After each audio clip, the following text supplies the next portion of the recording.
बिस्मिल्लाहिर्रहमानिर्रहीम। अस्सलाम वालेकुम डियर स्टूडेंट्स, उम्मीद है कि आप सब खैरियत से होंगे। मैं allied school jubilee town campus से आपकी उर्दू की टीचर आपसे मुखातिब हूँ।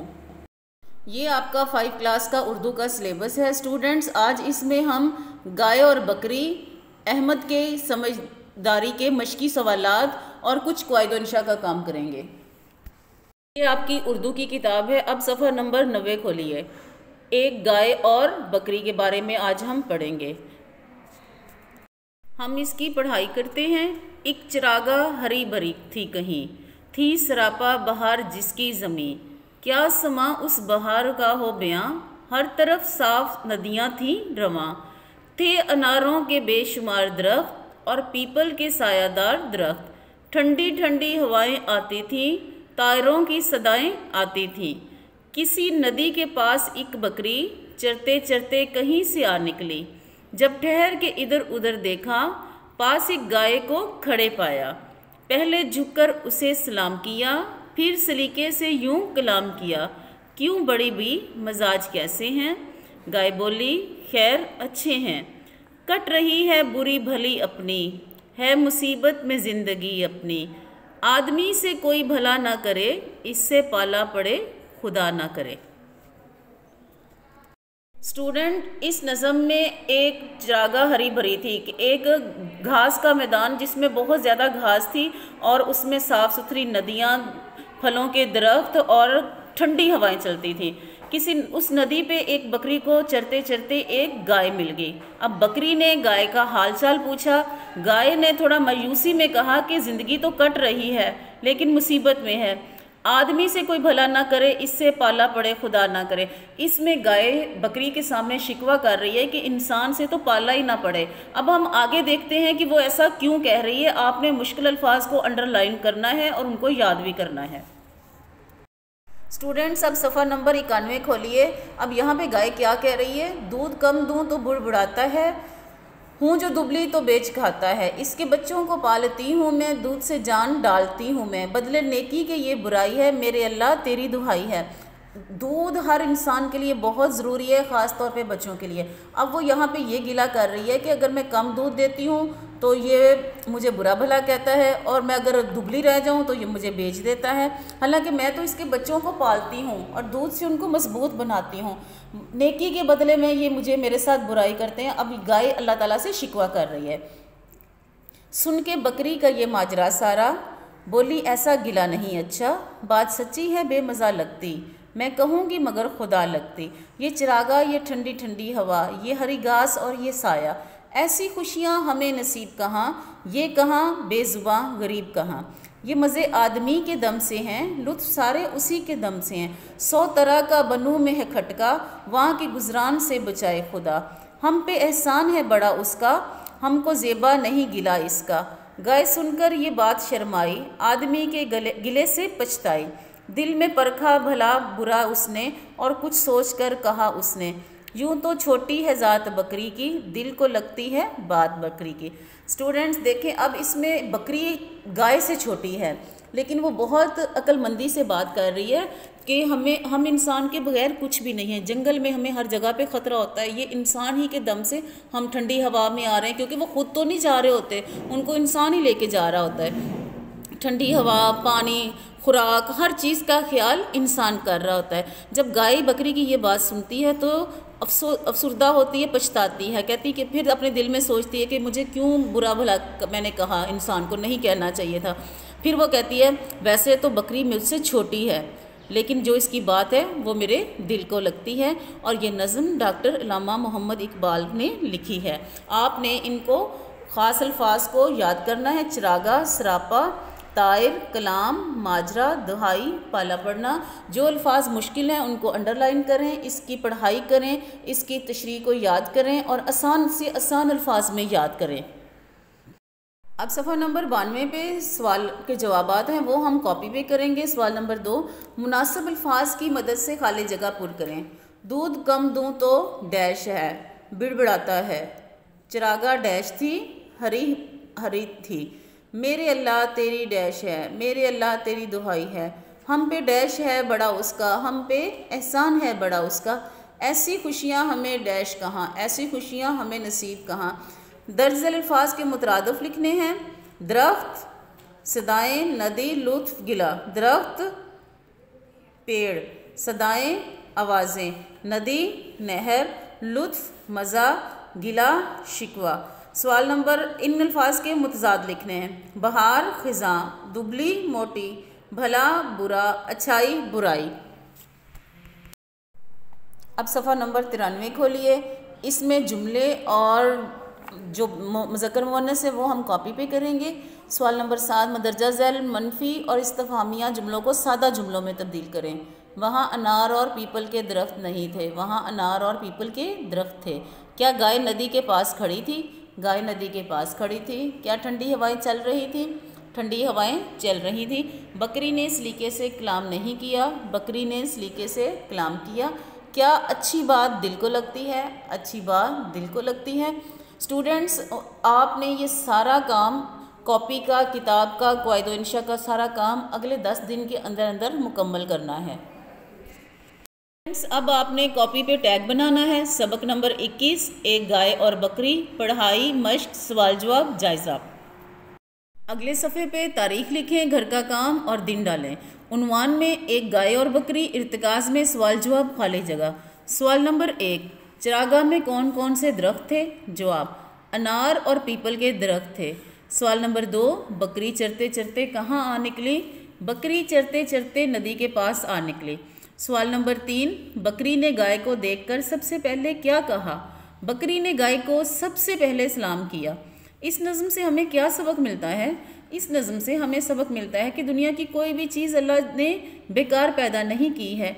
इस नज़म के शायर का क्या नाम है? इस नज़म के शायर का नाम डॉक्टर अल्लामा मोहम्मद इकबाल है।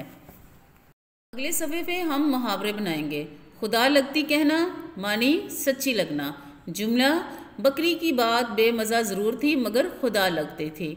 मुहावरा, दिल को लगना, मानी दिल को अच्छा लगना। जुमला, गरीबों की मदद करने का अमल दिल को लगता है। मुहावरा, पाला पड़ना, मानी वास्ता पड़ना। जुमला, ऐ अल्लाह हमारा किसी बेवकूफ़ से पाला ना पड़े। आपकी किताब के सफ़ा नंबर 93 पे सवाल नंबर 6 है। मुज़क्कर और मुअन्नस अल्फाज अलग अलग कीजिए। ये अब हमने कॉपी पे किए हैं। मुज़क्कर दरख्त, माजरा, एहसान और मुअन्नस हवा, मुसीबत, बात। स्टूडेंट्स, अब हम अगला सबक अहमद की समझदारी की पढ़ाई करते हैं। आपने गौर से सुनना है। अहमद 10वीं जमात का एक ज़हीन तालिब इल्म था। इल्म के साथ साथ इसे अखबार पढ़ने, ख़बरें सुनने और अच्छे दोस्त बनाने का बहुत शौक़ था। वो रोज़ाना शाम को स्कूल का काम ख़त्म करने के बाद अपने मोहल्ले के जनरल स्टोर के बाहर बैठकर अखबार पढ़ता था और कभी कभार इसके साथ इसका कोई दोस्त भी होता था। रोज़ाना जब वो अखबार पढ़ता और ये खबर उसकी नज़र से गुजरती कि कल मुल्क के किसी हिस्से में किसी को गोली मार दी गई या बम धमाके से इतने लोग ज़ख्मी हो गए या मर गए, तो वो एक गहरी सोच में गुम हो जाता। फिर बहुत से सवाल इसके जहन को बेचैन कर देते। ये दहशतगर्दी का लफ्ज़ जो अखबार में रोज़ लिखा होता है, इसका क्या मतलब है? रोज़ इतने लोग क्यों मरते हैं? मैं क्या कर सकता हूँ? एक दिन अहमद अपने दोस्त ज़ीशान को लेकर उस्ताद साहब के पास गया और अपनी उलझन बयान की। उस्ताद साहब चंद लम्हे के लिए गहरी सोच में गुम हो गए। फिर मुस्कुराते हुए बोले, मुझे आप लोगों की ये बात सुनकर खुशी हुई। आप बतौर शहरी बहुत कुछ कर सकते हैं। आप अपने मोहल्ले में किसी नए आने वाले शख्स या किसी गैर मामूली सरगर्मी पर नज़र रखें और अगर कोई ऐसी बात नज़र आए तो अपने दोस्तों और घर वालों से बात करके मुकम्मल तौर पर जानने की कोशिश करें। और जब आप ये सब कुछ कर लेंगे तो खुद ब खुद आपको अपने सवालात के जवाब मिल जाएंगे। अहमद स्कूल जाने के लिए घर से निकलता तो गली की नुक्कड़ पर वाक़ एक छोटे से मकान के करीब आकर उसके कदम आप रुक जाते। उसने इस मकान के दरवाजे पे हमेशा ताला लगा हुआ पाया, लेकिन अजीब बात थी कि दरवाजे के करीब ही से एक छोटी सी खिड़की थी और इस खिड़की के अंदर से उसे रोशनी नज़र आती थी। उसे ये मकान हमेशा नहायत पुरसरार लगा, पुरसरार के थोड़ा बाकी चीज़ों से हट के हैरत अंगेज़ लगा। उसने अपने दोस्तों से कई बार इस मकान के बारे में पूछा तो उसे सिर्फ इतना मालूम हो सका कि मकान में नए किराएदार आए हैं, लेकिन मोहल्ले के किसी शख्स ने उनसे किराएदारों से के बारे में कभी नहीं पूछा। एक दिन शाम के वक्त अहमद गली में निकला तो अपने घर के दरवाजे के करीब खड़े होकर उसी पुरसरार मकान को देखने लगा। उसके दिल में अजीब गरीब ख्यालात पैदा हो रहे थे। वो जानना चाहता था कि नए किराएदार किसी से मिलते क्यों नहीं हैं। अभी वो ये बात सोच ही रहा, सफ़ा नंबर 95 पे था कि अचानक उसे एक शख्स इस पुरस्रार मकान के दरवाजे की तरफ बढ़ता दिखाई दिया। वो शख्स अजीब सी नज़रों से इधर उधर देख रहा था, जैसे उसे खदशा हो कि कोई उसको डर हो कि कोई इसे देख ना ले। अहमद जल्दी से थोड़ा सा पीछे हटकर खड़ा हो गया ताकि वो इस शख्स को देख ना ले। अगले दिन फिर ऐसा ही हुआ। आज अहमद जानबूझकर अपने घर के दरवाजे के करीब खड़ा था। वो इस पुरस्रार मकान के मकीन कहते हैं रहने वालों को, मकीनों के बारे में कुछ ज़्यादा जानना चाहता था। पहले उसने सोचा कि वो इस मकान की तरफ जाए, लेकिन वो अचानक ठठक बिन के रुक गया, क्योंकि आज वही कल वाला आदमी मकान की तरफ बढ़ रहा था। लेकिन आज उसके साथ एक और आदमी भी था। दोनों के हाथों में एक एक थैला था। दोनों थैले खास से वजनी महसूस हो रहे थे। लगता था कि उन्हें वो थैले उठाते हुए खासी दिक्कत हो रही है, दुश्वारी हो रही है। वो दोनों जल्दी जल्दी इधर उधर देखते हुए ताला खोलकर मकान के अंदर दाखिल हो गए। अहमद ने महसूस किया कि दाल में कुछ काला है। दाल में कुछ काला का मतलब है कि कुछ गड़बड़ है। वो जल्दी से अपने घर के अंदर आया और सीधा अपने अब्बू के पास पहुंचा। वो पहले भी अपने अब्बू से इस पुरस्रार मकान के बारे में बात कर चुका था, लेकिन उन्होंने इसकी बात सुनकर कुछ ज़्यादा तवज्जो ना की थी। आज जब उसने दोनों पुरस्रार आदमियों की बात की तो अब्बू को बताई तो वो थोड़ा चूंके हैरान हुए। फिर वो अचानक उठे और बोले, आओ ज़रा चल कर देखते हैं। अहमद और उसके अब्बू उस मकान के करीब पहुंचे। वो ये देखकर हैरान रह गए कि दरवाजे पर ताला लगा हुआ था, लेकिन खिड़की से रोशनी बाहर नजर आ रही थी। अहमद और उसके अब्बू जल्दी से घर वापस आ गए। अहमद के अब्बू ने फ़ोन उठाया और 15 पर कॉल मिलाई। उन्होंने दूसरी तरफ मौजूद पुलिस एहलकार को पुरस्रार मकान के पुरस्रार मकीनों के बारे में बताया। तकरीबन 15 मिनट बाद वहां पुलिस की गाड़ियां आ गई, जिनमें जदीद असला से लैस पुलिस एहलकार मौजूद थे। अहमद और उसके अब्बू ने मकान की निशानदेही की तो पुलिस वालों ने दरवाजे पर लगा हुआ ताला तोड़ा और तेज़ी से अंदर दाखिल हो गए। पुलिस एहलकारों ने सारी कार्रवाई इतनी तेज़ी से की कि अंदर मौजूद लोगों को संभलने का वक्त ही ना मिला। वहाँ 5 आदमी मौजूद थे। पुलिस ने तलाशी ली तो वहाँ कई थैले पड़े थे जिनमें असला भरा हुआ था। पुलिस ने उन 5 आदमियों को गिरफ्तार किया और अपने साथ थाने ले गई। अगले दिन अहमद ने अखबार में देखा तो सबसे पहले उसकी नज़र जिस खबर पर पड़ी वो ये थी, शहर में दहशत गर्दी की बड़ी वारदात नाकाम बना दी गई। 5 दहशतगर्द गिरफ्तार, खतरनाक असला बरामद। दहशतगर्द कई हफ्तों से एक मकान में मुकीम थे, रह रहे थे। जिम्मेदार शहरी की इतला पर बरवक्त कार्रवाई करके गिरफ्तारियां अमल में आईं। 5 अफराद किसी शहर में किसी बड़ी वारदात की मनसूबाबंदी कर रहे थे। अहमद ने अपने अब्बू को अखबार दिखाया तो बोले, अहमद ये तुम्हारा कारनामा है। अगर तुम्हारी तरह सारे बच्चे अपने गिरदो पेश की खबर रखें और समझदारी से काम ले तो इंसानियत के दुश्मनों का खात्मा हो सकता है। देखा स्टूडेंट्स कि आपने अहमद ने कितना जिम्मेदार शहरी होने का सबूत दिया और दहशतगर्दों को पकड़ा के अपने मुल्क के लिए आसानी पैदा की। नंबर 96 पे आपने मुनासिब अल्फाज की मदद से खाली जगह पुर करनी है। हमें लावारिस खिलौने और बैग से दूर रहना चाहिए। मोहल्ले में आने वाले नए शख्स की गैर मामूली सरगर्मी पर नज़र रखें। हमें इंसानियत के दुश्मनों का खात्मा करना चाहिए। किसी पुरस्रार सरगर्मी की फौरी इतला 1717 पर देनी चाहिए। दुरुस्त जुमले के सामने टिक और गलत पे क्रॉस लगाएं। अहमद 5वीं जमात का तालिब इल्म था, क्रॉस। हमें अपने इर्द गिर्द की खबर रखनी चाहिए, टिक। समझदारी से काम लेने से इंसानियत के दुश्मनों का खात्मा हो सकता है, टिक। हम सब की जिम्मेदारी कि अपने मोहल्ले की हिफाजत ना करें, क्रॉस। बम धमाके की सूरत में हमें डरना नहीं चाहिए, टिक। मुदर्जा झैल अल्फाज की मदद से जुमले बनाएं। उलझन, अहमद बंद दरवाज़ा देखकर उलझन का शिकार हो गया। गैर मामूली सरगर्मी पर नज़र रखें। खदशा, पुरस्रार सरगर्मियों पर अहमद को खदशा हुआ।